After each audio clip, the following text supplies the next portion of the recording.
শ্বশুরের নামে হবে ঘর জামাই আছি বলে কি সব কাজ করতে হবে নাকি? বলি রাজপুত্র এখান থেকে বিদায় হয়ে তোমার রাজপ্রাসাদে গিয়ে বসে বসে গেল না? ওমা দুটো হাত থাকতে থাকতে ঘর জামাইয়ের সাথে মুখে এত কথা কিসে? শালা বেশি কথা বললে ঘর জামাইয়ের গাল ফাটিয়ে দেবে মেরে। আয় মা ডিম আমলেট আর বিস্কুট দিয়ে চাটা খেয়ে নে, তুই তো বেরোবি। আরে আরে আরে, কি করছো? ওঠো ওঠো, ওই তো তোমার চা নিচে। ডান্ডি ভাঙা কাপে, তাও আবার শুধু চা জামাইয়ের জন্য।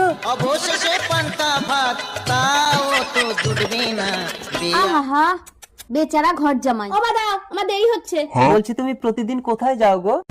দেখেছো মা, আমার বাপের বাড়িতে নাকি আমাকে জবাব দিতে হবে। তোর ছাই ভাল লাগে না। ও মা আমি চললাম। খালি পেটে যাস না মা, গিয়েই তো এক্ষুনি বন্ধুদের সঙ্গে মদ খাবি। এই ছোট লোকের বাচ্চার জন্য মেয়েটা আমার খালি পেটে চলে গেল, এবার মদ খাবে কি করে? ভুল হয়ে গেছে শাশুড়ি মা। ভুল হয়ে গেছে, সারাদিন কান্দ্র ওটার বস। বিয়া কইরা কি ঘর জামাই খাই কোনা।